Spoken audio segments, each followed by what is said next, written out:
Y si te pregunto ahora mismo qué diferencia existe entre tu estado de resultados y tu balance general, ¿me lo podrías resumir en una frase? Si tu respuesta es no, no te preocupes. En los próximos minutos te voy a explicar claramente y sin tecnicismos cómo entender el balance general y el estado de resultados de tu compañía. Una aclaración antes de iniciar.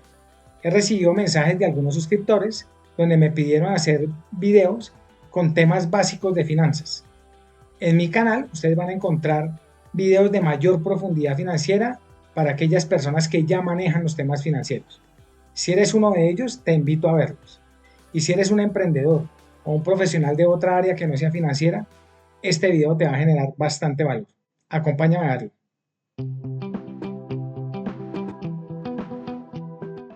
Empecemos por el primer estado financiero y es el estado de situación financiera o balances. Se conoce comúnmente como balance, sino que las normas internacionales de información financiera pues lo llama estado de situación financiera. ¿Qué nos muestra un balance? Nos muestra todo el activo que tiene una compañía, es decir, a todo lo que tiene derecho la compañía o todo lo que tiene la compañía, todo lo que tiene la empresa. Esa es la parte azul que ustedes ven acá, todo el activo. Y en la parte derecha tienen todo lo que debe la empresa, es decir, todos sus pasivos, que aquí están a todos los que les debe, a los bancos, a los proveedores, al gobierno, a los empleados, a todo el mundo. Y tenemos el patrimonio, que es los llamados, ustedes lo han escuchado por ahí, recursos propios. Pero cuando se habla de recursos propios, no son recursos propios de la compañía, son los recursos propios de los accionistas. Entonces está en el patrimonio. ¿Por qué digo que todo lo que debe la compañía? Porque pues el pasivo es bastante intuitivo, el pasivo se debe, pero en realidad el patrimonio también es una fuente de financiación, es decir, es como si la compañía le debiera a los socios esos recursos que están invertidos en la compañía. Eso tiene algunas características, eso se podría perder si la compañía quiebra, ¿sí? Pero en realidad es una fuente de financiación, es decir, todo eso, tanto pasivo como patrimonio, se usa para financiar el activo y se lo deben, digamos, a esos terceros, ¿ok? Y aquí arriba les pongo una fórmula que es la famosa partida doble, que el activo es igual a pasivo más patrimonio. Es decir, todo el activo se financia con pasivo más patrimonio, una combinación de los dos. Por eso el tamaño del activo pues es igual a la sumatoria de pasivo más patrimonio. Eso digamos en primera instancia. Bien, vamos a dividir el activo en sus componentes. Entonces, el activo se divide en dos componentes principales, el activo corriente y el activo no corriente. ¿Y a qué obedece esa clasificación? A algo que se llama el criterio de convertibilidad en efectivo. Es decir, cuando un activo se convierte en cash o en caja antes de un año, es decir, en 7 meses, 8 meses, 9 meses, 11 meses, se dice que es un activo corriente.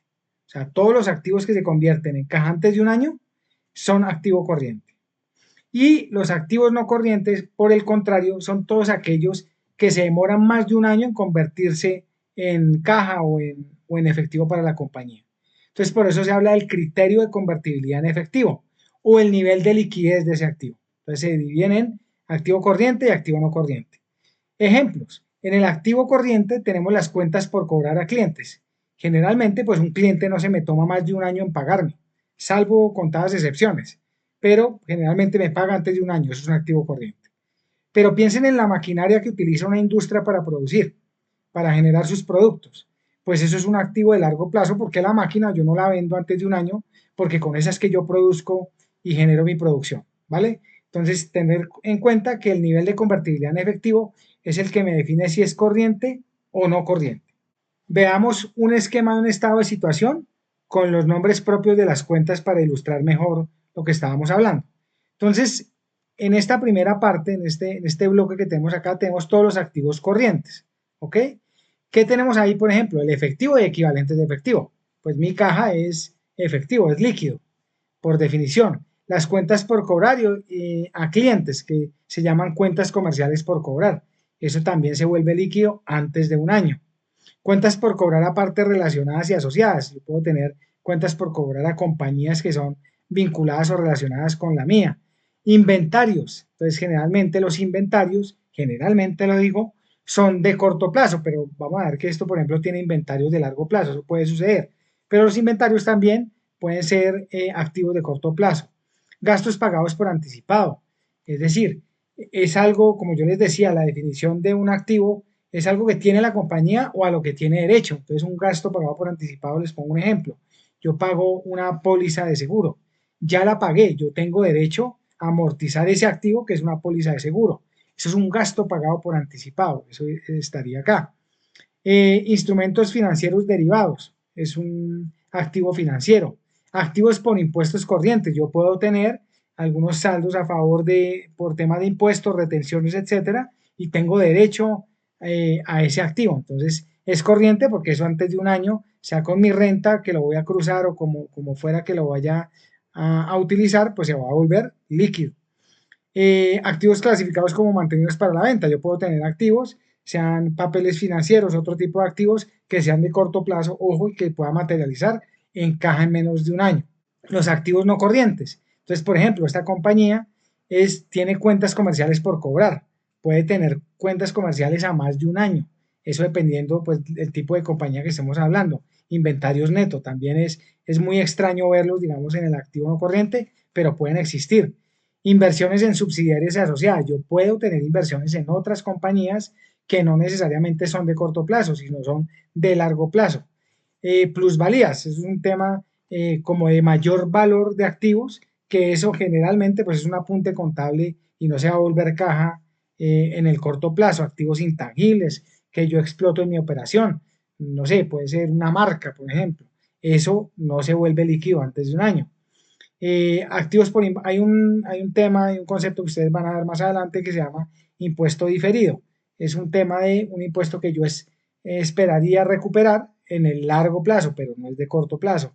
Propiedad, planta de equipo, lo que les decía, la maquinaria, bodegas industriales, inmuebles, la oficina donde yo opero, etcétera. Eso es propiedad, planta de equipo, eso es de largo plazo. Activos por derechos de uso, generalmente esto tiene que ver con arrendamientos, contratos de largo plazo de arrendamiento e inversiones en instrumentos patrimoniales. Fíjense ustedes que, digamos, yo agrupo en esas dos capas todo lo que es el activo, tanto el activo corriente como el no corriente. ¿Qué los hace diferentes cuando se me convierten en efectivo? No es otra cosa. Pasemos al lado derecho del balance, es decir, vamos a analizar el pasivo. Entonces, ese total pasivo que ustedes vean en el balance también lo dividimos en dos partes, pasivo corriente y pasivo no corriente.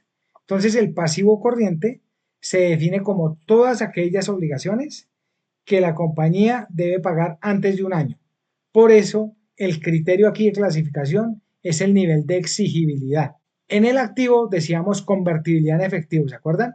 Aquí hablamos de exigibilidad, porque claro, a mí me lo exigen, a mí me lo cobran y yo debo pagarlo. Entonces, todo lo que pague antes de un año o deba pagar antes de un año es un pasivo corriente de corto plazo. Un ejemplo, los proveedores. Los proveedores generalmente no me dan más de un año para pagarles, me dan 30, 60, 90 días, yo debo pagarles. Eso es pasivo corriente. Y el pasivo no corriente, por su parte, es todo el pasivo de largo plazo. Generalmente aquí se concentra mucho en obligaciones financieras de largo plazo. Es decir, son todas las obligaciones que yo voy a pagar después de un año. Después de un año. Y eso tiene unos manejos especiales también. Les pongo un ejemplo. Si uno contrata una obligación financiera, un crédito, a 5 años, y yo estoy para hoy en 2025, toda la cuota o todo el valor de capital que yo voy a pagar durante 2025 es una porción corriente de ese crédito a largo plazo, porque es a 5 años. Los otros 4 años van al pasivo no corriente. Eso tiene algunos manejos. Entonces, pasivo corriente, nivel de exigibilidad antes de un año, pasivo no corriente, nivel de exigibilidad después del año. Eso es importante tenerlo bien claro. Veamos algunas cuentas del pasivo que uno puede ver en un balance, en un estado de situación financiera. Entonces, esta primera parte es de corrientes, fíjense ustedes. Obligaciones financieras de corto plazo, pago antes de un año, pasivos por arrendamientos, cuentas comerciales por pagar, estos son los proveedores que yo les mencionaba, que habitualmente se encuentran acá, cuentas por pagar aparte relacionadas, compañías que son relacionadas, provisiones, instrumentos financieros derivados que se me vencen antes de un año, pasivos por impuestos corrientes, generalmente pues lo tenemos ahí, son impuestos que yo tengo que pagar antes de un año, provisiones corrientes por beneficios ampliados, o sea, todos los que son beneficios ampliados que son de corto plazo debo tenerlos acá. Títulos emitidos, que eso es deuda financiera, eso es un símil a obligaciones financieras sin ser lo mismo, pero es deuda financiera de corto plazo. Y en los pasivos no corrientes tenemos obligaciones financieras, lo que les decía, generalmente uno se apalanca también con bancos a largo plazo, pasivo por arrendamientos, instrumentos financieros, provisiones y títulos emitidos. Fíjense que esto es un componente de deuda bastante importante. Entonces, no se les olvide, el pasivo también se divide en corriente y no corriente. Corriente, todo lo que pago antes de un año, y no corriente, todo lo que pago después de un año. Y eventualmente estas son las cuentas que van a encontrar por ahí. Finalmente, el patrimonio se clasifica por el nivel de estabilidad de cada cuenta componente del patrimonio. Vamos a ver por qué. Pero como les decía, el patrimonio son todos los recursos propios de los accionistas que tienen invertidos en la compañía y que me están financiando parte de ese activo que veíamos en la parte azul del balance general. Entonces, ¿por qué les digo nivel de estabilidad? Vamos a verlo con los nombres de las cuentas para entenderlo mejor. Entonces, aquí, ¿qué tenemos? El capital suscrito y pagado, que no es otra cosa que el capital que pusieron los inversionistas, los accionistas, voy a decirlo así, para fundar la compañía, ¿ok? Eso generalmente cuando hay capitalizaciones que entran nuevos socios, pues eso aumenta, pero generalmente eso es muy estable, muy, muy estable. Y cuando pues se va a salir un socio, pues es un poco más dificultoso disminuir el capital, sin decir que no se puede hacer, pero tiene mucha estabilidad esa cuenta. La prima de emisión es cuando yo emito acciones y pagan una prima, digamos, por entrar en la compañía. Eso es también bastante estable. Las reservas, hay dos tipos de reservas, estatutarias y reservas legales. Las reservas legales sí o sí hay que hacerlas, porque eso es por ley, por eso me llaman legales. Y las estatutarias sí, de acuerdo a los estatutos de la compañía, qué tipo de reservas se van a hacer. Entonces son cuentas de mucha estabilidad, fíjense ustedes, el capital, la prima, las reservas. Y aquí, voy a decirlo así, son cuentas que se pueden drenar más fácilmente. Otros resultados integrales son temas de resultados del ejercicio. De resultados me refiero a las utilidades del ejercicio y eso pues se puede drenar fácilmente. Yo puedo distribuir dividendos o también puedo distribuir ganancias acumuladas de la compañía. Es decir, que estas dos son un poco menos estables que estas cuentas que tenemos acá. Por eso les decía anteriormente que se clasifica con un criterio de estabilidad. ¿Qué cuenta es más estable que otra? Y esas 5 cuentas pues componen el patrimonio de los accionistas, es decir, que todos estos, voy a suponer que estos son $244,033, corresponde al patrimonio, es decir, a los inversionistas. Para finalizar con el estado de situación financiera, siempre me gusta mostrar este slide, porque a pesar que estamos en el contenido básico de cómo entender un balance, me gusta que se lleven este mensaje de los estados de situación financiera cuando analicen una compañía o su compañía, lo que estén revisando. Y es cómo se ve un estado de situación financiera, un balance y cómo debería verse. Y el cómo se ve es generalmente como lo ven los contables o los contadores, ¿vale? Activo, pasivo, patrimonio y así pues es como habitualmente se ve y lo vemos todos los profesionales. Pero como debería verse es en el panel derecho. Entonces, ¿qué sucede? Todo el activo, ahí se están reflejando las decisiones de inversión de la compañía. Siempre se reflejan ahí decisiones de inversión. ¿En qué invierto? ¿En qué pongo el capital de la compañía? ¿Ok? Y la parte del pasivo y patrimonio son decisiones de financiación. Es decir, ¿cómo financio esa inversión?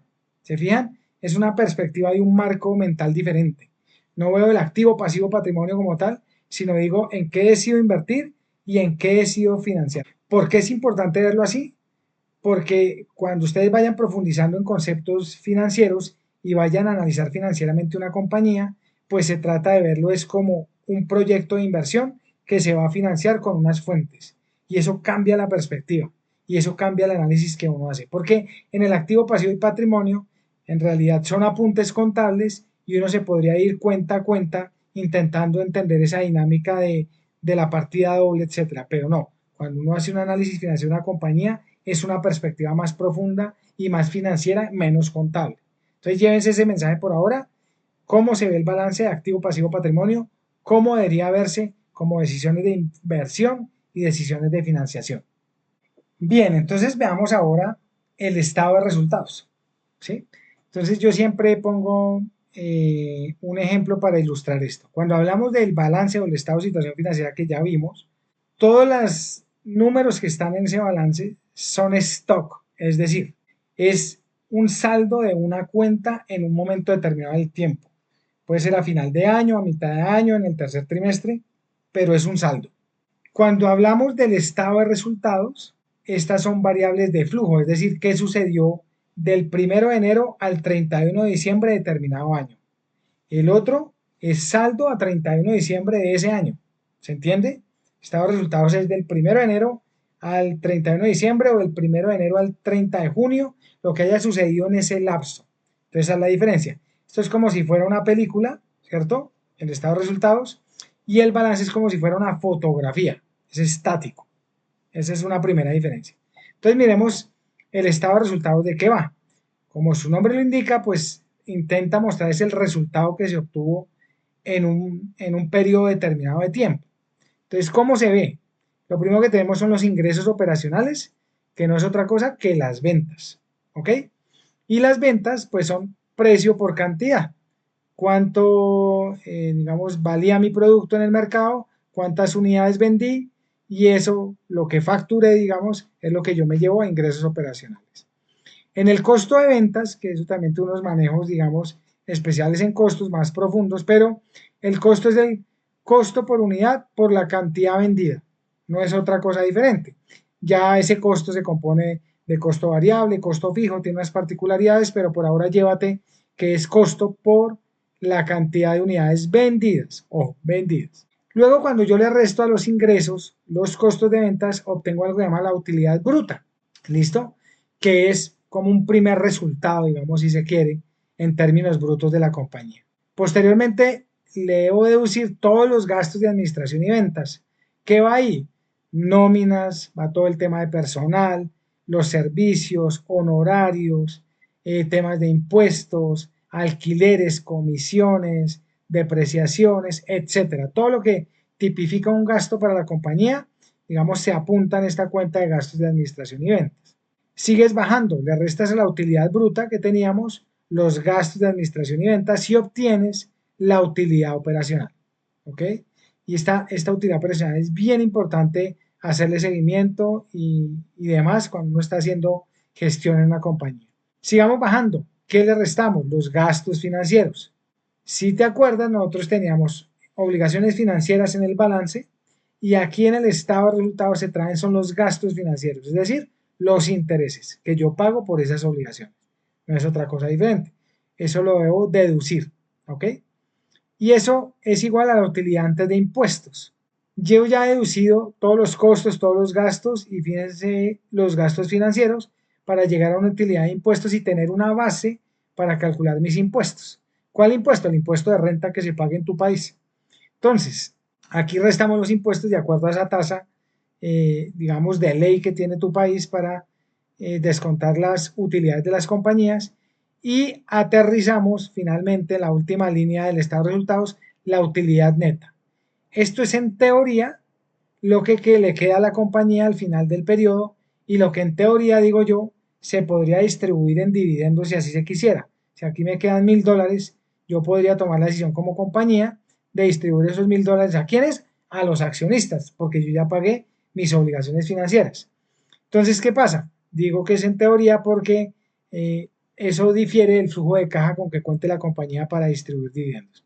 Pero en resumen, ese es nuestro estado de resultados y las cuentas que lo componen.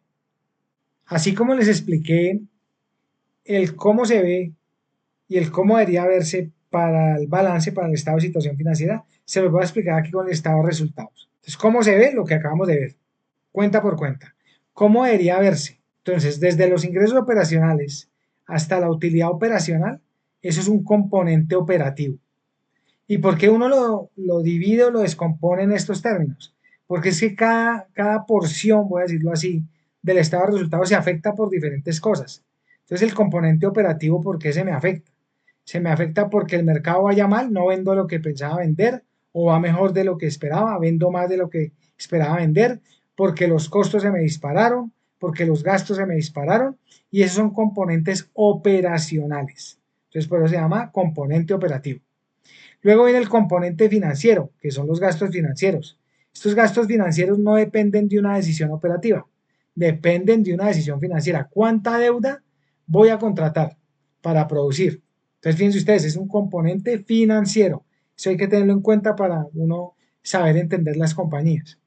Y los impuestos, que son algo que no es controlable, yo no pongo la tasa de impuestos, lo pone el gobierno, en la política fiscal, pues esos impuestos son el componente fiscal. Entonces, cuando yo divido así un estado de situación financiera, si por ejemplo yo soy el gerente financiero y ustedes son los dueños de la compañía y me quieren medir a mí por los resultados, pues generalmente me tienen que medir por separado el componente operativo, el financiero y el fiscal. Les pongo un ejemplo. Una compañía puede generar utilidades operacionales muy buenas, pero resulta que está muy endeudada, las tasas de interés están muy altas y los gastos financieros se comen esas utilidades. O sea que el problema no es operativo, el problema es financiero. O viceversa, tengo problemas operacionales, esto es muy chiquito y a pesar de que mis gastos financieros son pequeños también, pues doy pérdidas. Entonces, de pronto el tema es operacional. ¿Se fijan? Entonces, por eso es tan importante dividir mi estado de resultados y verlo de esta manera. Entonces, llévense eso en su mindset para entenderlo de esa forma. Entonces, veamos con números el estado de resultados. Entonces, aquí tengo ingresos en actividades ordinarias, $2.143.400. Le resto mi costo de ventas de 1.279.896 y obtengo la ganancia bruta. Ese es el primer resultado que aparece ahí, $863.520. Luego sigo bajando y están los gastos de administración y ventas por $399.000, gastos de beneficios a empleados, gastos de distribución, a todos esos son, digamos, gastos que van restando a esa utilidad bruta y obtengo resultado de actividades de la operación. Eso es una utilidad operacional de $232.282. Y luego vienen los otros ingresos, otros gastos, que así se le llaman, que son todos aquellos ingresos o gastos que no tienen que ver con la operación. Por eso era tan importante dividir en esas tres partes el estado de resultados. Y después de que yo deduzco todo lo que son gastos financieros y le sumo los ingresos financieros, pues obtengo la utilidad antes de impuestos y finalmente quito los impuestos y obtengo el resultado neto del año. Entonces esta es la estructura habitual que ustedes van a encontrar en una cuenta de resultados de cualquier empresa, cualquier compañía. Funciona exactamente igual. Bien, ok, vamos avanzando aquí con el tema de los estados financieros. Entonces, quiero darles algunas condiciones generales que me parecen importantes que ustedes tengan presentes. Lo primero es que todos los estados financieros se construyen bajo un principio que se llama de devengo o causación. En algunas latitudes le llaman devengo, en otras causación, pero no es otra cosa que reflejar el hecho económico cuando sucede. ¿Okay? Eso es un poco el devengo y la causación. Y siempre cumple con el principio de partida doble. Todos los estados financieros, alguna vez aprendí en la contabilidad así, lo que entra por un lado sale por el otro y viceversa, y es importante ese principio de partida doble porque esto tiene que cuadrar. Aquí no vamos a ver asientos contables, ni mucho menos, no me interesa eso, me interesa es que ustedes conocieran la estructura de los estados financieros que hemos visto y algunas consideraciones generales de cómo se manejan. Entonces, les traigo varios ejemplos que creo que con los ejemplos se entiende mucho mejor. Entonces, el primero es si una empresa vende $1.000 y le pagan hasta dentro de 30 días esa venta. ¿Listo? ¿Qué sucede al interior de los estados financieros? Fíjense ustedes. Lo primero, hecho económico. Cuando sucede, ¿qué hice? Vendí ¿cuánto? $1.000. Y esos $1.000 los debo registrar o los debo reflejar mejor en el estado de resultados como una forma de ingreso operacional. Ahí tenemos los $1.000. Pero ¿qué sucede en los otros estados financieros? Entonces uno se pregunta, si me pagan hasta dentro de 30 días esa venta, significa que yo le estoy dando crédito a mi cliente, es decir, yo tengo que registrar una cuenta por cobrarle a ese cliente al cabo de 30 días, ¿vale? ¿Se entiende?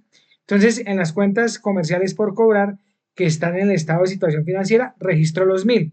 Fíjense ustedes, esto es como equilibrar las masas en los estados financieros. Entonces, tengo 1.000 de ingreso, que es mi realidad económica porque vendí $1.000, y en las cuentas comerciales por cobrar en el balance tengo por cobrar $1.000 a mi cliente. Supongan que es un solo cliente, ¿vale?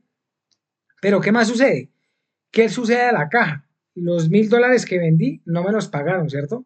Me llevaron hasta los 30 días. Es decir, que la realidad económica es que en la caja no entra absolutamente nada. Luego yo no registro nada en la caja o en el efectivo que va en el estado de flujo de efectivo y luego eso va a aterrizar al estado de situación financiera.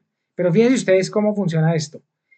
Reflejo la realidad económica, devengo causación, pero no significa que esos $1000 que vendí a crédito son caja, no, la caja es cero, pero tengo que reflejar otra realidad económica que es un derecho que yo tengo a cobrar esa, digamos, cuenta por cobrar al cliente, ¿vale? Eso como primera instancia. Siguiendo con los mismos números, con el mismo ejemplo, para entender. Si una empresa vende $1000, pero ahora le pagan al contado, es decir, el cliente me pagó de una vez, ¿qué sucede? Realidad económica, ingreso operacional de $1000. Fíjense, cuentas comerciales por cobrar cero, yo ya no tengo derecho a cobrar nada porque me lo están pagando de entrada, es decir, que mi caja se va a afectar positivamente en $1000. Entrego la mercancía, me paga el cliente. Ingreso operacional, reflejo mis 1000 y en la caja 1000. Sigue el equilibrio, ¿se fijan? Y ese equilibrio siempre se tiene que mantener, ¿ok? Sigamos con otro ejemplo. La empresa vende los mismos $1000 y le pagan de contado el 50% y el otro 50% a 30 días. Es decir, le doy crédito a mi cliente de 30 días y esa venta que le hice de $1000, el 50% me lo paga hoy y el 50% en 30 días. ¿Qué pasa acá? En el ingreso operacional, los mismos 1000, eso no cambia, ¿se fijan? Y las cuentas comerciales por cobrar ahora son 500. Tengo derecho a cobrarle a él al cabo de 30 días 500. Y en la caja, ¿qué van a ingresar? $500. 500 más 500, los 1000 que vendí. Sigue el equilibrio. Eso es muy importante tenerlo en cuenta. Y con esa dinámica ustedes lo van a entender muchísimo mejor. Bien, vamos con un ejemplo diferente. Ya no hablemos de ventas, sino hablemos que la compañía está adquiriendo inventarios para poderlos vender a posteriori. Entonces, si una empresa compra inventarios por $2000 y paga el contado, ¿qué sucede acá? Yo tengo inventarios que es un activo, ya lo vimos al inicio del video, en el estado de situación financiera, registro 2000 y la caja, si pago al contado, pues salen 2000, por eso lo pongo en negativo. No significa que cuando hagan asientos contables eso sea negativo, no, simplemente estoy ilustrando la salida de caja. Entonces, por un lado entra un activo de 2000 y por otro lado sale un activo que es caja de menos 2000. Equilibrio, se compensa. Si compra los mismos inventarios de $2000 y paga 30 días, entonces tengo inventarios, estado de situación financiera 2000, pero se me aparece un pasivo acá de cuentas por pagar a proveedores por $2000. ¿Ok? Equilibrio. 2000 de inventario, $2000 de cuentas por pagar a proveedores. Ya se me vuelve una obligación. ¿A qué? A 30 días. Bien.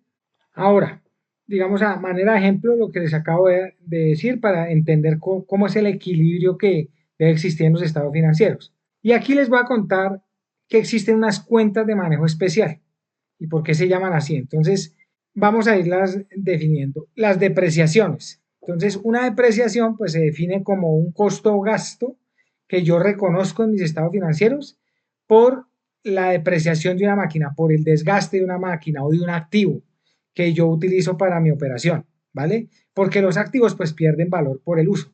Entonces la depreciación lo que busca es determinar esa pérdida de valor año a año, ¿vale? Entonces les traigo un ejemplo. Una máquina que se compró en $1200 y su vida útil es de 10 años, para hacerlo plano. Se deprecia cada año en $120. Supongo que es una depreciación en línea recta. Es decir, cada año yo voy incluyendo en mi estado de situación financiera 120 que va depreciando ese activo, es decir, 1200, es decir, que al finalizar el primer año vale los 1200, que fue el valor bruto que yo adquirí ese activo, menos los 120 de depreciación, queda en 1080. El siguiente año, pues son esos 1080 menos 120, y así sucesivamente hasta que ese valor del activo en libros, así se llama valor en libros, sea cero, ¿ok? ¿Por qué es una cuenta de manejo especial? Porque la depreciación no significa una salida de caja para el negocio. Ojo con eso.